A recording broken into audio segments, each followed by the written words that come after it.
The sound of tires on wet pavement filled the silence between us. My grandson Evan kept both hands tight on the steering wheel, his eyes locked on the dark road ahead. I clutched my purse in my lap, my phone buzzing inside it again and again. "Don't answer it, Grandma," he said, his voice low but steady. I looked down at the glowing screen. "Daniel, my son!" "That's your father calling," I whispered. "He'll be worried." Evan shook his head. "Please just trust me. We can't go back." Not tonight. The words didn't make sense. My house was behind us, the one Henry, my late husband, had built with his own hands 40 years ago. Every board, every nail, every window frame still held his touch. It was the only place that ever felt like home.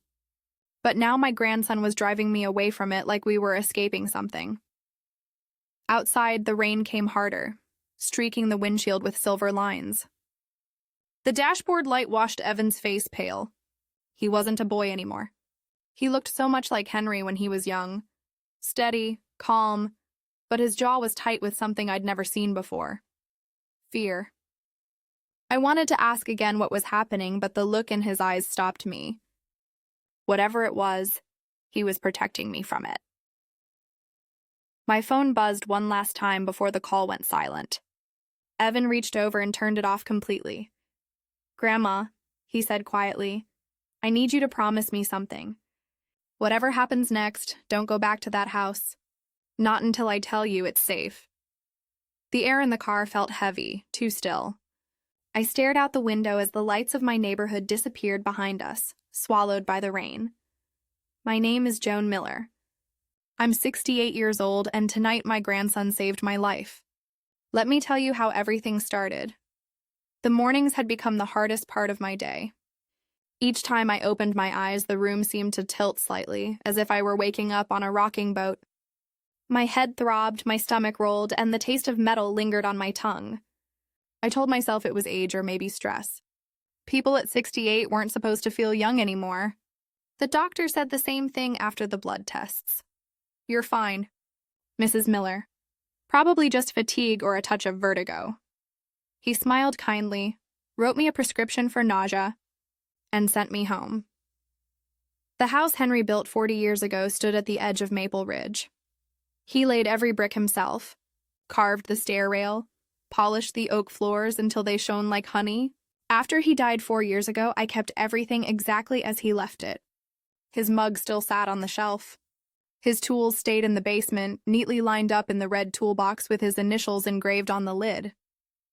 Sometimes, when the light came through the kitchen window just right, I could almost see him, his big hand sanding a piece of wood, humming the same old country tune.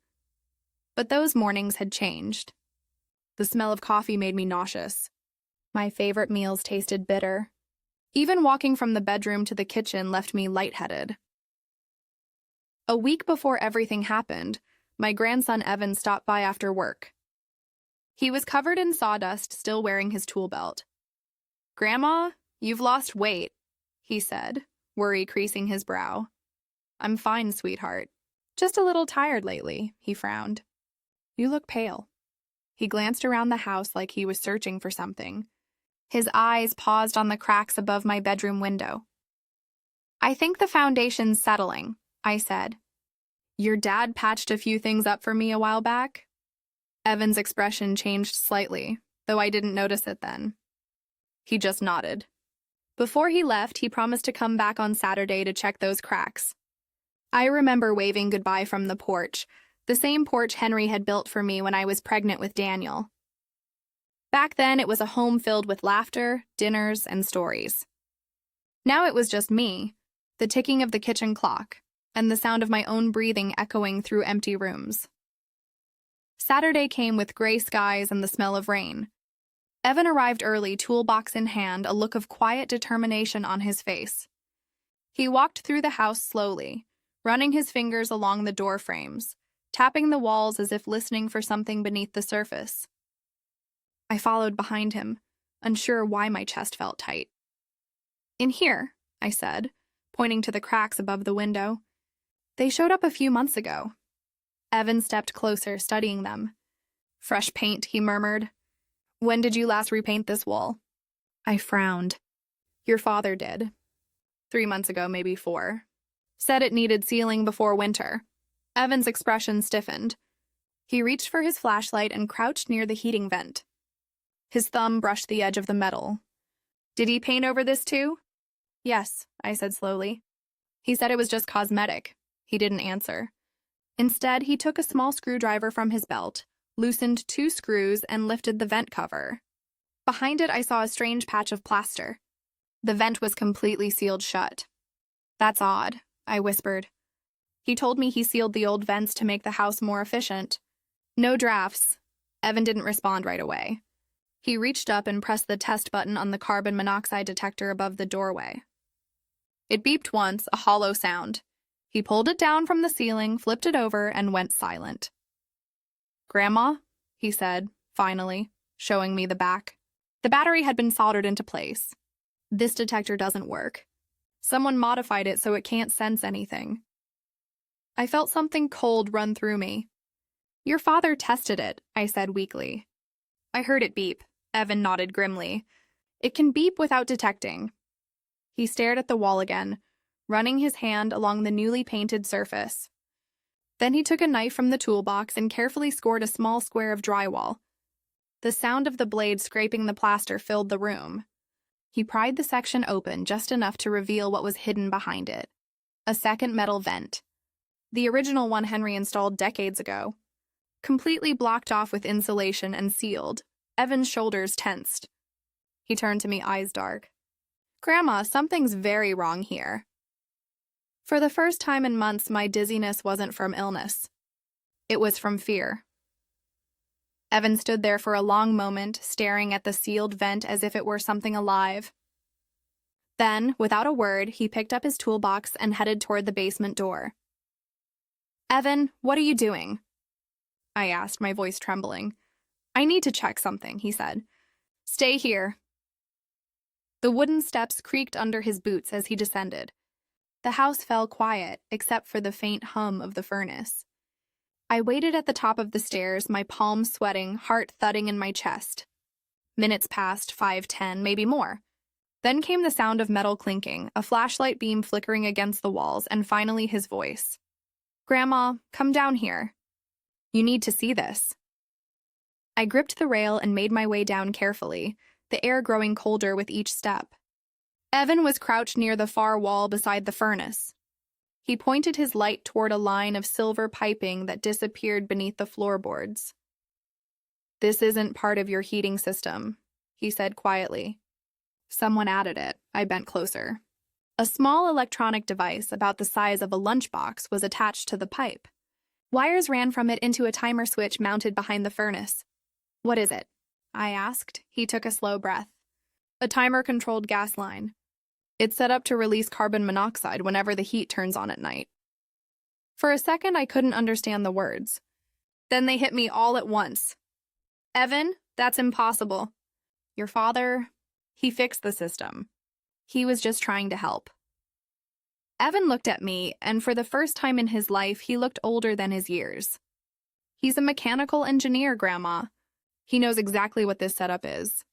I backed away, shaking my head. No, Daniel would never. He put a hand on my shoulder. I wish I was wrong, but this took planning, tools, knowledge. Someone built this carefully. Someone who wanted you to die slowly. My throat closed. The basement walls seemed to close in too. Evan's next words came out firm, decisive. Pack a bag. We're leaving this house right now. Don't call anyone and don't look back. That was the moment I finally understood. My own son had turned the home his father built into a weapon. We drove through the rain until the town lights faded behind us. Evan didn't speak until he saw a roadside diner glowing in the distance. He pulled into the empty lot, parked, and took a deep breath before turning to me. Grandma, he said quietly, we need to talk about why he might have done this. Inside, the diner smelled like coffee and bacon grease. A waitress poured us 2 cups and left us alone in the corner booth. Evan took out his phone and showed me a news article. Dad's company, Apex Dynamics, he said, tapping the headline. They laid off half their senior engineers last month.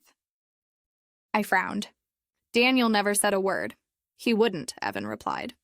He's been drowning in debt for years. The house, the cars, the private school for the twins. It's all falling apart. I felt the room spin slightly, though this time it wasn't from illness. Grandma, your house is worth almost $900,000 now, he continued. You own it outright. No mortgage. If you were gone, everything would be split between Dad and Aunt Laura. I stared at him, my coffee untouched. You think he would, just for money? Evan hesitated, then nodded. I wish I didn't, but I've seen the way he talks about finances. And Aunt Laura's been struggling, too. Paul's medical treatments cost thousands every month. I pressed my hands together. She works in insurance. She'd know how to make something like this look natural. Exactly, Evan said. If you died in your sleep from carbon monoxide, no one would question it. They'd sell the house, pay their debts, and move on. The words tore through me. I had spent my life working, saving, building a home Henry would be proud of. And now the people I loved most saw it as nothing more than a dollar sign. Henry warned me once, I whispered. He said Daniel was too proud to ask for help. Evan nodded slowly. Grandpa was right. I reached across the table and took Evan's hand. You saved me, didn't you? He looked away, his jaw tight. I just saw something that didn't feel right. Grandpa taught me to notice the small things. Outside, thunder rolled in the distance. I thought about Henry's steady hands, the same hands that had built the house Daniel turned into a trap. My son used his education to destroy what his father built, I said softly. But you used your grandfather's lessons to save me. The next night, Evan checked us into a small roadside motel 20 miles out of town, the kind of place where nobody asked questions. The sign outside flickered, half the neon letters dead. We carried one small suitcase between us. Evan paid cash and asked for a room on the second floor, away from the main parking lot. Inside, the air smelled faintly of bleach and old carpet. Evan set his phone on the nightstand, opened the curtains just enough to see the lot below, and said, We'll stay here until I figure out what to do next. I tried to rest, but every creak in the hallway made my chest tighten. The thought of my son, my own flesh and blood, trying to kill me sat like a weight in my stomach. Around midnight, my phone started buzzing again. Daniel, then Rachel, then Laura.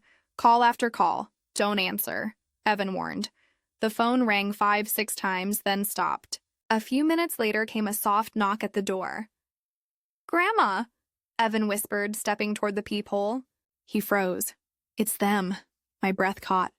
How did they find us? They must have called every motel in the area, he said. The knocking grew louder. Mom? Daniel's voice called from the other side, too calm. I know you're in there. Open the door. We just need to talk. Evan pulled out his phone and dialed. 911, he said quietly. My name's Evan Miller. We're at the Maplewood Inn, room 214. My father is outside the door. He's trying to hurt my grandmother. He left the line open, slipped the phone into his pocket, and motioned for me to stay quiet. The knocking turned into pounding. Mom, open this door right now. You're sick. Evan's filling your head with nonsense. Evan pointed toward the bathroom. Back door? He mouthed. We slipped through the narrow hallway that led to an emergency exit. The metal door screeched as we pushed it open, and cold night air hit my face. We ran down the back stairs into the alley, but we weren't alone. Laura stood at one end of the alley, Rachel at the other. Daniel came around the corner, his eyes hard, his voice eerily calm. Mom, stop running. You're confused. You've been breathing bad air for months. It's made you paranoid. Evan stepped in front of me. I found the timer, Dad, the sealed vents, the dead detector. I've got photos, videos, everything. Daniel's jaw tightened. You don't understand. We're drowning, Evan. I spent my life building for this family. Your grandmother has a house worth nearly $1 million, and she doesn't even use half of it. She could have helped, but she didn't. Rachel's voice broke behind him. You've lived your life, Joan. We just needed a chance to live ours. I felt my knees go weak. Laura stepped forward, a small syringe glinting in her hand. It was supposed to be peaceful. You'd fall asleep. No pain. Evan's hand tightened around his phone. The police are already listening, he said. They heard everything. Sirens wailed in the distance. Red and blue lights spilled into the alley. Daniel froze, his face draining of color. Laura dropped the syringe. Officers poured in from both ends. Guns raised. Police! Hands in the air. Evan's voice trembled but stayed steady. That's them, officers. They were going to kill her. And just like that, it was over. The police separated us under the glow of the flashing lights. I stood pressed against the brick wall, my hands shaking, the sound of radios crackling all around. Evan stayed close, his arm firm around my shoulders as officers led Daniel, Rachel, and Laura toward 3 separate cars. Daniel didn't resist. He just stared straight ahead, jaw clenched, eyes hollow. Rachel sobbed uncontrollably while Laura kept whispering, "I'm sorry. Mom," over and over until her voice broke. A detective with silver hair and tired eyes approached me. "Mrs. Miller," she asked gently. "I'm Detective Collins. Your grandson did the right thing calling us. We have everything recorded. The threats, the confession, all of it." I nodded, unable to speak. At the station, we gave our statements. Evan showed them the photos, the sealed vents, the timer device, the broken detector. A forensics team searched my house that night. The next morning, Detective Collins called. "We found everything your grandson described," she said. "The modified gas line, the timer system, soldered detectors. And, Mrs. Miller, there's more." She paused before continuing. "On your son's computer, we found a folder labeled Exposure Plan. It contains calculations for carbon monoxide dosage, duration, even notes about your sleep schedule. He documented everything like an engineering project." My stomach turned. "There were also text messages between Rachel and Laura," she added. "The house is almost worth $900,000 now," one of them wrote. "Once she's gone, we can finally breathe." A few weeks later, the trial began. But with the recordings, photos, and documents, there was little left to argue. Daniel accepted a plea deal, 15 years in prison. Rachel got 12, Laura 10. When the judge asked if I wanted to give a statement, I stood. My voice was quiet but clear. "My husband built that house to protect us," I said. "My children turned it into a weapon, but my grandson used the same lessons his grandfather taught him to protect life, not destroy it. That is the legacy worth keeping." The courtroom fell silent, and for the first time in months, I finally breathed without fear. 6 months later, I sold the house. The market had gone up again, and a young couple with 2 little girls bought it. They stood on the porch Henry built and talked about painting the kitchen yellow, planting a garden, maybe even putting a swing in the backyard. I didn't tell them what had happened there. I only hoped the house would feel like a home again, full of laughter, not secrets. Evan handled the paperwork. He was calm, patient, and respectful through it all. Before closing day, he went back to the house alone and removed the kitchen cabinets his grandfather had built decades ago. The oak was still flawless, the joints still tight, the varnish catching the light just the way Henry had left it. He brought them to my new apartment across town, a small 1-bedroom with a balcony overlooking the park. It wasn't much, but it felt safe. Evan spent the weekend installing those cabinets in my new kitchen, humming the same tune Henry used to hum while he worked. When he finished, I stood beside him, running my fingers along the smooth wood. "Your grandfather's hands built these," I said softly. Evan smiled. "And yours kept them shining." That night, we had dinner together. Pasta, salad, and a small bottle of wine. It wasn't fancy, but it was peaceful. Evan told me about his new projects, home renovations, custom decks, a small woodworking business he was starting. He said he wanted to build things that lasted. "That's what Grandpa always said," he told me. "If you do it right, it'll outlive you." When he left, I stayed in the kitchen a while longer. The evening light filtered through the window, turning the oak golden. I could almost hear Henry's laugh, see his broad shoulders bent over his workbench. the smell of sawdust in the air. You protected me, I whispered, even after you were gone, because in a way, he had, through the grandson who carried his hands, his patience, and his heart. If you've ever been betrayed by your own blood, remember this: love built with integrity never dies. It passes on to those who still know right from wrong. So tell me, if you were in my place, could you ever forgive them? Like, share and let me know in the comments. I'll be here listening.